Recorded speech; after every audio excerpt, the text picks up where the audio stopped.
প্ৰিয় বন্ধুসকল আপোনালোক সকলোকে পুনৰবাৰ জনাইছোঁ আমাৰ চেনেলটোলৈ স্বাগতম। আজি আমি আপোনালোকৰ বাবে পুনৰ এটি নতুন আৰু ধুনীয়া কাহিনী লৈ আহিছোঁ আৰু আজিৰ আমাৰ কাহিনীটিৰ নাম হৈছে দুখীয়া কইনাক জোৰোণ পিন্ধাবলৈ আহিল ধনী দৰা ঘৰৰ মানুহ।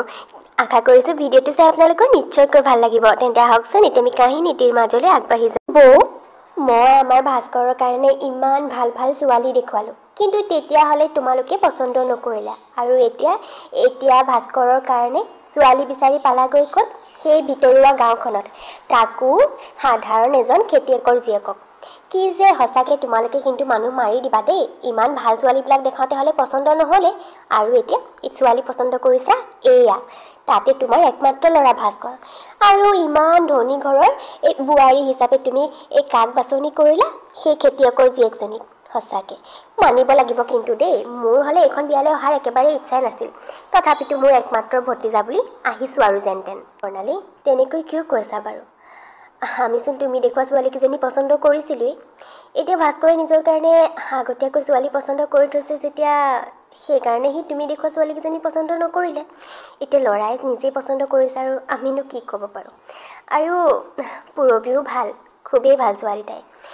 আমি লগ পাইছোঁ নহয় ভালকৈ, ঘৰৰ মানুহখিনিও খুবেই ভাল। আৰু ধনী দুখীয়া এইবোৰনো কি আৰু, দুখীয়া হ'লেও একো আপত্তি নাই আমাৰ। আচলতে মানুহৰ মনটোহে, আচাৰ ব্যৱহাৰ কথা বতৰা এইবোৰহে, এই সকলোবিলাকত কিন্তু তেওঁলোক খুবেই চহকী। গতিকে একো আপত্তি নাই, হ'ব আৰু দিয়া। তাৰ ভাগ্যত এতিয়া তাইয়ে আছিলে, গতিকে ভাগ্যৰ লিখন জানো কোনোবাই সলনি কৰিব পাৰে? বৌ, নাজানো আৰু তুমি কেনেকৈ কথাবোৰ চিন্তা কৰা। তোমাৰ কথাবোৰ কিবা শুনি মোৰ নাটকৰ ডাইলগৰ নিচিনাহে লাগে। মই হ'লে তোমাৰ নিচিনাকৈ কথাবোৰ নাভাবোঁ। মই সদায় কথাবোৰ প্ৰেক্টিকেলি ভাবোঁ, আৰু মানুহ সদায় প্ৰেক্টিকেলি হ'ব লাগে। তোমাৰ নিচিনা নহয়। মই কিন্তু তোমাৰ ঠাইত হোৱা হ'লে কেতিয়াও ভাস্কৰৰ সেইজনী ছোৱালী বিয়া পাতিবলৈ অনুমতি নিদিলোঁহেঁতেন। তুমি দেখা নাই জানো মোৰ দুজনী বোৱাৰী, আৰু দুইজনী বোৱাৰীয়ে মই একেবাৰে আমাৰ ঘৰৰ লগত মিলা হাই ফাই ঘৰৰ পৰা আনিছোঁ। তোমাৰ নিচিনা নহয়। তুমিহে বোৱাৰী গতিছা একেবাৰে ভিখাৰী ঘৰৰ। কাইলৈ মই জোৰোণত হ'লে যাওঁ নে নাযাওঁ ঠিক নাই। প্ৰণালী, তেনেকৈ কিয় কৈছা বাৰু? সি জানো তোমাৰ একমাত্ৰ ভতিজা নহয়? গতিকে নিজৰ একমাত্ৰ পেহীজনী তাৰ জোৰোণত নগ'লে কেনেকৈ হ'ব বাৰু? তুমি যাব লাগিব বৰ্ণালী, আৰু তুমি এবাৰ গ'লেহে বুজিবা। তেওঁলোক ধনী নহ'ব পাৰে, কিন্তু মনৰ পৰা বহুত বেছি ধনী।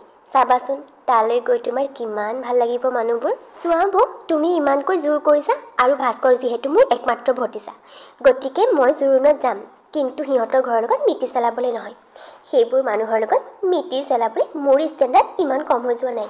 এইখন হৈছে ভাস্কৰৰ ঘৰ, আৰু গোটেই ঘৰখন একেবাৰে ভাস্কৰহঁতৰ আলহী অতিথিৰে ভৰি আছে। মানে একেবাৰে উদুলি মুদুলি পৰিৱেশ, কাৰণ কাইলৈ হৈছে ভাস্কৰৰ জোৰোণ। ভাস্কৰ মাক দেউতাকৰ একমাত্ৰ ল'ৰা। ভাস্কৰ চৰকাৰী বিভাগ এটাত উচ্চ পদস্থ বিষয়া। তাৰ দেউতাকো চৰকাৰী চাকৰিয়াল, খুবেই ভাল পদ এটাত চাকৰি কৰে তেওঁ। ক'বলৈ গ'লে ভাস্কৰহঁতৰ ঘৰখন খুবেই এখন শিক্ষিত ধনী পৰিয়াল এটাৰ ঘৰ। কিন্তু ভাস্কৰে বৰ্তমান যাক বিয়া কৰাবলৈ ওলাইছে সেয়া হৈছে পূৰবী। পূৰবীহঁতৰ ঘৰখনকৈ একেবাৰে ভিতৰুৱা গাঁও এখনত। তাতে পূৰবীৰ দেউতাক এজন খেতিয়ক। গতিকে পূৰবীহঁতৰ ঘৰ টকা পইচাৰ ক্ষেত্ৰত চাবলৈ গ'লে পূৰবীহঁতৰ ঘৰখন ভাস্কৰহঁতৰ ঘৰতকৈ খুবেই বেছি দুখীয়া। তাক লৈ ভাস্কৰৰ মাক দেউতাকৰ একো আপত্তি নাই, কিন্তু পেহীয়েকৰ আকৌ বৰ আপত্তি। পেহীয়েকে ভাস্কৰৰ কাৰণে বহুত ছোৱালী দেখাইছিল, কিন্তু সি আকৌ পচন্দ কৰিলে পূৰবীকে। গতিকে পেহীয়েকৰ খং। সেয়েহে তেওঁতো দুখীয়া বুলি জোৰোণ দিবলৈ নাহোঁ বুলিয়েই কৈছিল লগত, কিন্তু এতিয়া বৌয়েকে জোৰ কৰাৰ বাবে আহিবলৈ যেনিবা মান্তি হৈছে। বাইদেউ, কাইলৈ দৰা ঘৰৰ মানুহ কেইটামান বজাত পামহি বুলি কৈছে জোৰোণ দিবলৈ? কাইলৈ 11টামান বজাত পামহি বুলি কৈছে। জোনালী, দৰা ঘৰৰ মানুহখিনি কিন্তু কাইলৈ ভালকৈ চোৱা চিতা কৰিবি দেই, একেবাৰে লাগিয়ে থাকিবি তই। আৰু মোৰ মনটো কিবা ভয় লাগিছে জাননে? এই দৰা ঘৰৰ মানুহ ইমান ধনী, গতিকে লগত অহা মানুহবিলাকো একেবাৰে চাগে হাই ফাই হ'ব। গতিকে আমাৰ ঘৰত খোৱা বোৱা কেনেকুৱা পায় নাপায়, কি বা ভাবে, ভালেই পায় নে বেয়াই পায়, তাকে ভাবি ভয় লাগি আছোঁ। ইমান ছোৱালীজনী ধনী ঘৰলৈ বিয়া দিবলৈ ওলাইছোঁ হয়, পিছে এতিয়া তেওঁলোকে যদি আহি কিবা কাৰণত বেয়া পাই যাবলৈ হয়, তেনেহ'লে হৈছে আৰু ছোৱালী বিয়া দিয়াৰ কথা। কিবা বেয়া পাই যাবলৈ হ'লে আমাৰ জোনালীয়ে গোটেই জীৱন কথা শুনিব লাগিব। গতিকে ভালকৈ চোৱা চিতা কৰিবি দেই, সকলো ভালে কুশলে হৈ গ'লে হৈছে আৰু। হ'ব দে বাইদেউ, তই ইমান চিন্তা কৰিব নালাগে, আমিবোৰ আছোঁ নহয়। আমি ভালকৈ আলহীক চোৱা চিতা কৰিম, তই একেবাৰে চিন্তা নকৰিবি। আৰু খোৱা বোৱানো কি বেয়া পাবলৈ আছে, ইমানবোৰ চোন যা যোগাৰ কৰিছই, পিঠাই পনাই লছ কৰাই মিঠৈয়ে ইমানবোৰ দৰা ঘৰৰ মানুহৰ কাৰণে সাজু কৰিছচোন। আৰু এই ভাতৰ লগতো এই মাছ মাংস আটাইবোৰ যোগাৰ কৰিছ, গতিকে কিয়নো বেয়া পাব। একো নহয় দে, সকলো ভালে কুশলে হৈ যাব চাবিচোন। তই মিছাতে বেছিকৈ চিন্তা কৰ অলপ। কি হ'লেও পৰবি বা একেবাৰে চিন্তাত থকা নিচিনা লাগিছে যে। কাইলৈ তোৰ জোৰণ, পৰহিলৈ বিয়া, তাতে তোৰ বিয়া হ'বলৈ ওলাইছে তই নিজেই মনে পচন্দ কৰা মানুহজনৰ লগত।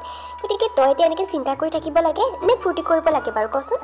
চিন্তাটো লাগিবই দেচোন। আৰু তাতে মনটো বেয়া লাগি আছে। সৰুৰ পৰা ডাঙৰ হোৱা ঘৰখন এৰি থৈ যাবলৈ ওলাইছোঁ, মা দেউতাহঁতক এৰি থৈ যাবলৈ ওলাইছোঁ, তাকো নতুন ঘৰ এখনলৈ। আৰু তাতে ভাস্কৰহঁতৰ ঘৰখন আমাৰ ঘৰখনতকৈ বহুত বেছি পাৰ্থক্য আছে। আমাৰ ঘৰ দুখনৰ মাজত বহুত বেছি বেলেগ এটা পৰিৱেশ পামগৈ মই তাত। সিহঁতৰ ঘৰখন ইমান ধনী, নতুন পৰিৱেশ হ'ব, নতুন ঘৰ হ'ব, নতুন মানুহ হ'ব। গতিকে সেইটো পৰিৱেশৰ লগত সেই ঘৰখনৰ লগত কেনেকৈ খাপ খামগৈ তাকে ভাবি চিন্তা কৰি আছোঁ। আৰু তাতে কাইলৈ মোৰ জোৰোণ। দৰা ঘৰৰ পৰা অহা মানুহবিলাকে আমাৰ ঘৰত কেনেকুৱা বা পায়, কি কথা, ভালেই পায়নে বেয়াই পায়নে, সেইবোৰ ঢেৰ চিন্তাও চব একেলগে আজি মনলৈ হ'লেও এনেকৈ কইনাজনী মন মাৰি থাকিলে ভাল নালাগে নহয়। তই এতিয়া এইবোৰ কথা চিন্তা কৰিব নালাগে, সময়ৰ লগত সকলো ঠিক হৈ যাব। আৰু কাইলৈ সকলোবিলাক ভালে কুশলে হৈ যাব যাবিচোন। আৰু দৰা ঘৰ মানুহে বেয়া পাবলৈনো কি আছে, ইয়াত ইমানকৈ তেওঁলোকৰ কাৰণে আয়োজন কৰা হৈছে, গতিকে কিয় বেয়া পাব? বেয়া নাপায়, তই একেবাৰে এইবোৰ কথালৈ চিন্তাই নকৰিবি। এতিয়া হাঁহি মুখে থাক, বুজিলি? তেনেকৈ ৰাতিটো পাৰ হ'ল। আৰু তাৰ পিছদিনাখন ৰাতিপুৱাই প্ৰায় 9 মান বজাতে এইফালে ভাস্কৰৰ ঘৰৰ মানুহ আটাইবোৰ ওলাল জোৰোণ দিবলৈ বুলি। দৰা ঘৰৰ পৰা দামী দামী 3খন গাড়ী ওলাল জোৰোণৰ বাবে। লগতে ভাস্কৰৰ একমাত্ৰ পেহীক বৰ্ণালী ওলাল। এই তোমালোকে যে ইমান দামী দামী বস্তুবোৰৰ জোৰোণ দিবলৈ ওলাইছা, কি আচৰিত বাৰু। মই সেই বজাৰ কৰা সময়ত থকা হ'লে কিন্তু তোমালোকক ইমান দামী দামী বস্তু ল'বলৈ নিদিলোহেঁতেন। মেইন ছেটযোৰ একেবাৰে 40,000 টকীয়া, ছেকেণ্ড ছেটযোৰ 20,000 টকীয়া। সোণৰ গহনাখিনিতো ক'বই নালাগে, যি পাত লৈ ওলাইছা। এই তোমাৰ হ'বলগীয়া বোৱাৰীয়ে বাপেকৰ ঘৰৰ পৰা কিটো ফাৰ্নিচাৰ আনে কোনো ঠিক নাই, যিহে দুখীয়া ঘৰৰ ছোৱালী পচন্দ কৰিছা আৰু তাইকলৈ দিবলৈ এইবোৰ লৈ ওলাইছা। আৰে বোৱাৰীৰ লগত অকান মিলাই পিনে বস্তুবোৰ দিব লাগিছিল ন। তোমালোকে যে সঁচাকৈ দেই বজাৰ কৰা সময়ত মুখলৈ মাতিব নোৱাৰিলা। হ'ব দিয়াচোন বৰ্ণালী, তাই মাক বাপেকৰ ঘৰৰ পৰা কি আনে নানে সেয়া সিহঁতৰ কথা, বা একো নানিলেও আমাৰ একো আপত্তি নাই। তাই যদি সোধা মানুহজনীও আহে মোৰ হ'লে একো আপত্তি নাই। আৰু তাই আমাৰ হ'বলগীয়া একমাত্ৰ বোৱাৰী।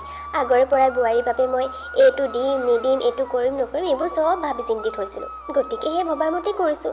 তাই আমাৰ এইখন ঘৰৰ হ'বলগীয়া একমাত্ৰ বোৱাৰী, গতিকে তাইকে নিদিলেনো কাক দিম বাৰু। হ'ব দিয়া বৰ্ণালী, ব'লা এতিয়া ওলাই যাওঁ, নহ'লে গৈ পোৱা দেৰি হ'ব। তাৰপিছতে দৰা ঘৰৰ আটাইবোৰ মানুহ ওলাই আহিল কইনা ঘৰলৈ বুলি। কিছু দেৰি অহাৰ পিছতেই দৰা ঘৰৰ মানুহ আহি কইনাৰ ঘৰ পালেহি। এইফালে এতিয়া কইনাৰ ঘৰৰ পৰিৱেশো একেবাৰে উদুলি মুদুলি। দৰা ঘৰৰ মানুহে জোৰোণ পিন্ধাবলৈ পালেহি। পূৰবী বা পালেহি জোৰোণ দিয়া মানুহ। পূৰবী বা অলপ দেৰি পিছতেই তোমাক বাহিৰলৈ উলিয়াই নিব, আৰু তাৰপিছতে তোমাৰ মৰমৰ শাহুমায়ে তোমাক জোৰোণ পিন্ধাই বোৱাৰী বুলি সমাজৰ আগতে চিনাকি কৰি দিব। আজিৰ দিনটোৰ কাৰণে চাগে তুমি কত দিনৰ পৰা অপেক্ষা কৰি আছিলা নহয় জানো? ৰ'বা আৰু বেছি সময় অপেক্ষা কৰিব নালাগে, তোমাক এতিয়া বাহিৰলৈ উলিয়াই নিবলৈ হ'বই। তাই কথাবোৰ শুনি যেন পূৰবীৰ ভয়হে লাগিল। কালিৰ পৰা তাইৰ মনটো ভয় লাগি আছে। তাতে এতিয়া জোৰোণ দিয়া মানুহো পালেহি। আৰু অলপ দেৰি পিছতে তাইক জোৰোণ পিন্ধাই শাহুৱেকে বোৱাৰী বুলি আঁতৰি ল'ব। তাইৰ জীৱনটো বাৰু সঁচাকৈ পৰিৱৰ্তন হৈ যাব নেকি, তাকেই ভাবি চিন্তি তাইৰ মনটো অকণমান ভয় লাগি আছে।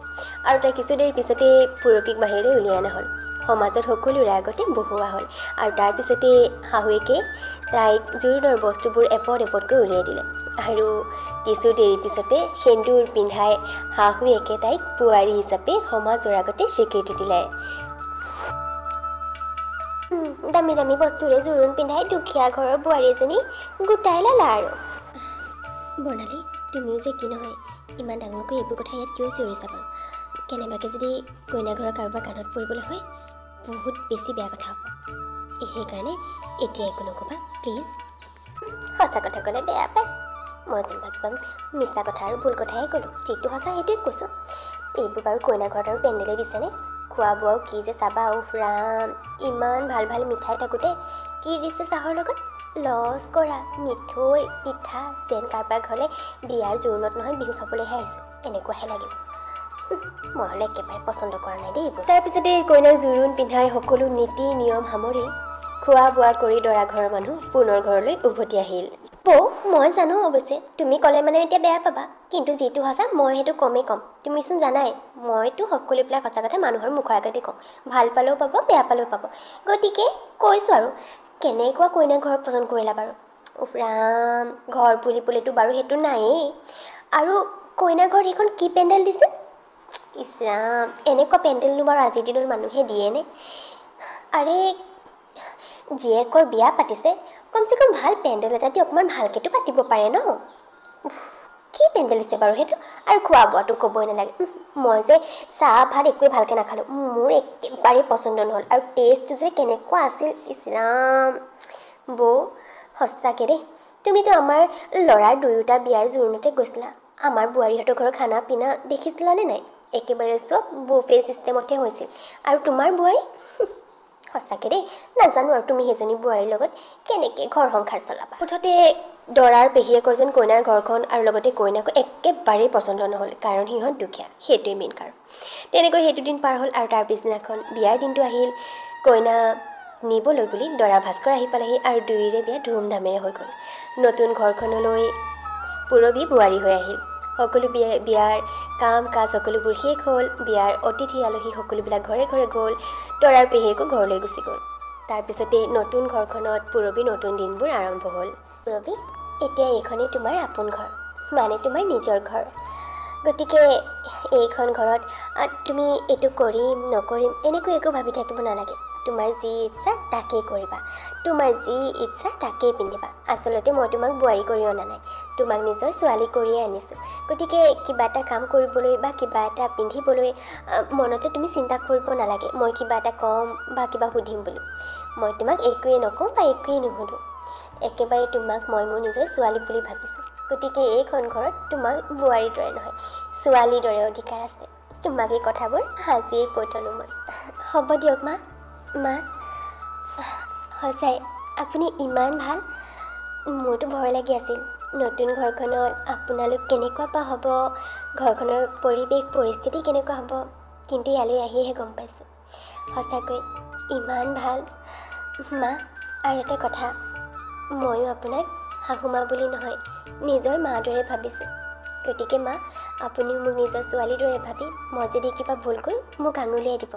মই সেই সকলোবিলাক ভুল শুদ্ধ কৰিবলৈ চেষ্টা কৰিম। নতুন ঘৰখনলৈ আহি গোটেই ঘৰৰ মানুহবিলাকৰ লগত ঘৰখনৰ পৰিৱেশৰ লগত পূৰবী অতি সোনকালে মিলি পৰিল।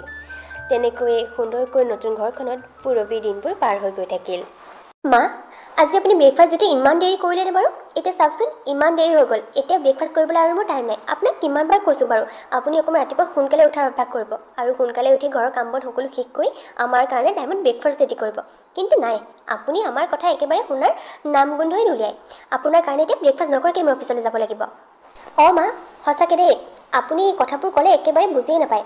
ময়ো আপোনাক কিমানবাৰ কৈছোঁ বাৰু ৰাতিপুৱা অকণ জল্দি উঠি ব্ৰেকফাষ্টটো সোনকালে ৰেডি কৰি দিব বুলি, কিন্তু নাই নুশুনে। আৰু এটা কথা নহয় মা, কালি যে আপোনাক মই মোৰ বাথৰুমত থকা কাপোৰখিনি ধুই থ'বলৈ কৈছিলোঁ, আপুনি যে কাপোৰখিনি নুধুলে কেছটো কি? মা আজিকালি কিন্তু আপোনাৰ কাম বনবিলাক একেবাৰে বেয়া হ'বলৈ ধৰিছে দেই। এনেকুৱা হ'লে কিন্তু আপোনাক বৃদ্ধাশ্ৰমত থৈ আহিবলৈ আমাৰ বেছি দেৰি নালাগিব। সেই বুলি কৈ বৰ্ণালীৰ দুয়োজনী বোৱাৰীয়েক অফিচলৈ ওলাই গ'ল। সেয়াই বৰ্ণালী, ঠিকেই ভাস্কৰৰ একমাত্ৰ পেহীয়েক বৰ্ণালী, যিয়ে পূৰবীহঁতৰ বিয়াত পূৰবীহঁতৰ ঘৰখনৰ 101টা ভুল উলিয়াইছিল, কাৰণ সিহঁতৰ ঘৰখন দুখীয়া বুলি। আৰু নিজৰ বোৱাৰী দুজনী একেবাৰে ধনী ঘৰৰ পৰা বিয়া পাতি আনিছে বুলি বৌয়েকৰ আগত মানে ভাস্কৰৰ মাকৰ আগত বাহাদুৰি মাৰিছিল। কিন্তু দিন পাৰ হৈ যোৱাৰ লগে লগে আচলতে তেওঁৰ ধনী বোৱাৰীয়েক দুগৰাকীয়ে এনেকৈয়ে ৰং সলাবলৈ আৰম্ভ কৰিলে। প্ৰথমতে সকলোবিলাক ঠিকে আছিল, ধনী ঘৰৰ বোৱাৰী বুলি একেবাৰে শাহুৱেকো বৰ মৰম কৰিছিল, বোৱাৰীয়েকতো ঠিকেই আছিল, সকলোবিলাক ঠিকে থাকে চলি গৈছিল। কিন্তু এতিয়া লাহে লাহে দুইজনী ধনী বোৱাৰীৰ ৰং ৰূপ যেন সলনি হ'বলৈ আৰম্ভ কৰিলে। তাতে দুইজনী চাকৰিও কৰে, গতিকে ৰাতিপুৱাই দুইজনী ওলাই গুচি যায় আৰু গোটেই ঘৰৰ কামৰ বোজা দি থৈ যায় শাহুৱেক বৰ্ণালী। বৰ্ণালী যেতিয়া পুতেকহঁতৰ আগত বোৱাৰীহঁতৰ এইবোৰ কথা কয়, উল্টাই পুতেকহঁতেহে যেন মাকক গালি পাৰে। চোৱা, গোটেই দিনটো আমি অফিচত ব্যস্ত থাকিবলগীয়া হয়, গতিকে ঘৰলৈ অহাৰ পিছতো তোমাৰ পৰা একেবাৰে শান্তি নাই। ঘৰলৈ অহাৰ পিছত তোমাৰ 101টা আপত্তি তোমাৰ দুইজনী বোৱাৰীকে লৈ, আমুকে আমুক কৰিলে তামুকে তামুক কৰিলে। মা তোমাৰ এইবোৰ আপত্তি শুনিবলৈ আমি ঘৰলৈ নাহোঁ, ঘৰত অকণমান শান্তিত থাকিম বুলি আহোঁ। গতিকে প্লিজ তোমাৰ যদি কিবা আপত্তি আছে তুমি তোমাৰ বোৱাৰীহঁতৰ লগত কৈ পিনে ছল্ভ কৰি ল'বা, আমাক মিছা মিছি টেনশ্যন নিদিবা প্লিজ। আৰু মা এটা কথা নহয়, সিহঁতেনো কৰিব কি দুয়োজনী ৰাতিপুৱাই অফিচলৈ ওলাই যায় গতিকে সিহঁতৰতো কাম বন কৰিবলৈ সময় নাথাকে তাতে আজিকালি কাম কৰা ছোৱালী এজনী ৰাখিবলৈও ভয় লাগে কাৰণ আজিকালি কাকনো বিশ্বাস কৰিবা গতিকে কাম কৰা ছোৱালী ৰখাটো ইমান বেছি ছেফ নহয় সেইটো কাৰণে তুমি ঘৰত এনেই থকা কাৰণে তোমাৰ কাম বনকেইটা কৰাইছে নি বাৰু তাতে তোমাৰ ইমান আপত্তি মা এনেকুৱা হ'লে কিন্তু উপায় নাপালে আমি তোমাক বৃদ্ধাশ্ৰমত থৈ আহিব লাগিব পুতেকহঁতৰ কথাই তেখেতৰ মনত আৰু বেছি দুখ দি গ'ল আচলতে লাহে লাহে যে সকলোবিলাক এনেকৈ সলনি হৈ যাব তেওঁ ভবাই নাছিল কেৱল ধনী ঘৰৰ ছোৱালী বুলি একেবাৰে নিজৰ লগত মিলাই বোৱাৰী কৰি আনিবলৈ যাওঁতে তেখেতৰতে এনেকুৱাহে অৱস্থা হ'লগৈ তেনেকৈ 15 দিন পাৰ হৈ গৈ থাকিল তাৰপিছতে এদিন হঠাতে বৰ্ণালী অসুস্থ হৈ পৰিল কিন্তু অসুস্থ হৈ পৰা বৰ্ণালীক যেন পুতেক বোৱাৰীকৰ হস্পিটেললৈ লৈ যাবলৈ সময় নাই ঘৰতে দুদিনমান তেনেকৈয়ে পেলাই থ'লে নিজৰ ৰুমৰ বিচনাত তেনেকৈ অসুস্থ হৈ বৰ্ণালী পৰি থাকিল কিন্তু পুতেক বোৱাৰীক কোনেও হস্পিটেললৈ লৈ গ'ল আৰু যেতিয়াই এই খবৰ ভাস্কৰ আৰু পুৰবীহঁতৰ কাণত পৰি ভাস্কৰ আহি একেবাৰে পেহীয়েকৰ ওচৰ পালেহি আৰু পেহীয়েকক হস্পিটেললৈ লৈ গ'ল হস্পিটেলত পেহীয়েকক এডমিট কৰোৱা হ'ল আৰু তাতে দুদিনমান থাকি যেতিয়া পেহীয়েক অকণমান সুস্থ হ'ল তেতিয়া ঘৰলৈ লৈ আহিল ঘৰলৈ মানে পুতেক বোৱাৰীকৰ ঘৰলৈ নহয় ভাস্কৰে নিজৰ ঘৰলৈকে লৈ আহিল আৰু ঘৰলৈ অহাৰ পিছত পুৰবীয়ে পেহীয়েকৰ শুশ্ৰূষা কৰাত লাগিল আৰু তেনেকৈ ভাস্কৰহঁতৰ ঘৰত দুদিনমান থকাৰ পিছত পেহীয়েক আগৰ দৰেই সুস্থ হৈ উঠিল আৰু সুস্থ হৈ উঠাৰ পিছতে পেহীয়েকে ভাস্কৰৰ মাক পুৰবীৰ শাহুৱেকৰ অৰ্থাৎ তাইৰ বৌয়েকৰ আগত ক'লে বৌ আজি মই নিজকে নিজে বৰ লাজ পাইছোঁ বৌ চোৱাচোন ভাস্কৰৰ বিয়াত পুৰবীক জোৰোণ পিন্ধাবলৈ যাওঁতে মই বাৰু কমখন আপত্তি দেখাইছিলোঁনে কাৰণ পুৰবীহঁত দুখীয়া বুলি পুৰবী ঘৰত আমুকটোহে নাপালোঁ পুৰবীক কেলেই ইমান দামী কাপোৰ দিব লাগে তাই দেউতাকৰ ঘৰৰ পৰা কি আনিব আমুক তামুক হেন তেন ঢেৰ কিবা কিবি কিন্তু আজি সেই দুখীয়া ঘৰৰ ছোৱালী পুৰবীয়ে মোক ইমানখিনি শুশ্ৰূষা কৰিলে তাতে মই তাই নিজৰ শাহুৱেকো নহয় পেহী শাহুৱেক তথাপিও তাই মোক যিখিনি শুশ্ৰূষা কৰিলে সেয়া মই কেতিয়াও পাহৰিব নোৱাৰোঁ আৰু মোৰ দুইজনী বোৱাৰী মই ধনী ঘৰৰ পৰা আমাৰ ঘৰৰ লগত মিলাকৈ আনিছিলোঁ আৰু সিহঁতহালে কি কৰিলে মোক অসুস্থ অৱস্থাত বিচনাতে পেলাই চাৰিটা একেবাৰে বিন্দাছ থাকিলে আৰু মোক হস্পিটেললৈ লৈ যাবলৈ সিহঁতৰ সময় নহ'ল তোমাৰ ল'ৰাবোৰে নিনিয়াহেঁতেন কিমান দিনে চাগে মই মৰিলোহেঁতেন বৌ আজি যদি মই আগৰ দৰে সুস্থ হৈ উঠিব পাৰিছোঁ এনেকৈ কথা পাতিব পাৰিছোঁ একমাত্ৰ পুৰবী আৰু ভাস্কৰৰ কাৰণে বৌ আজি মই বুজি পালোঁ দুখীয়া বুলি পুৰবীক হাঁহিবলৈ যোৱাই আচলতে মোৰ আটাইতকৈ ডাঙৰ ভুল আছে আৰু সেই ভুলৰ শাস্তি ভগৱানে মোক দিলে আৰু ভগৱানে প্ৰমাণো কৰি দেখুৱালে যে মই কিমান ভুল আছিলোঁ কিমান ভুল কথা কৈছিলোঁ কিমান ভুলকৈ ভাবিছিলোঁ এতিয়া মই সকলো বুজি পাইছোঁ বৌ সকলো বুজি পাইছোঁ অৱশেষত ভাস্কৰৰ পেহীয়েকে সকলোবিলাক বুজি পালে যে পুৰবীক জোৰোণ পিন্ধাবলৈ যাওঁতে পুৰবীহঁতৰ ঘৰখন দুখীয়া বুলি হাঁহিছিল দুখীয়া বুলি সিহঁতক ঠাট্টা কৰিছিল বিভিন্ন ধৰণৰ অজুহাত বিভিন্ন ধৰণৰ কথা শুনাইছিল কিন্তু তাৰে শাস্তি যেন পেহীয়েকে পালে আৰু আজি কেৱল পুৰবী আৰু ভাস্কৰৰ বাবে তেওঁ পুনৰ আগৰ দৰে সুস্থ হৈ উঠিব পাৰিলে নিজকে নিজে যেন পেহীয়েকে বৰলাজ পালে আৰু নিজৰ ভুলবোৰ বুজিব পাৰি আজিৰ পৰা নিজৰ এই ভুলবোৰ শুধৰাব বুলিও নিজকে যেন নিজে কথা দিলে তেন্তে আজিলৈ কাহিনীটো কৰি দিছোঁ ইমানতে শেষ যদিহে আপোনালোকৰ ভিডিঅ'টো ভাল লাগিল তেন্তে প্লিজ ভিডিঅ'টো লাইক আৰু এটা কমেণ্ট কৰি দিব আৰু যদিহে আপোনালোক আমাৰ চেনেলটোত নতুন তেন্তে প্লিজ আমাৰ চেনেলটো ছাবস্ক্ৰাইব কৰি দিব তেন্তে লগ পাম পুনৰ এটা নতুন ভিডিঅ'ৰ সৈতে আৰু তেতিয়ালৈকে বাই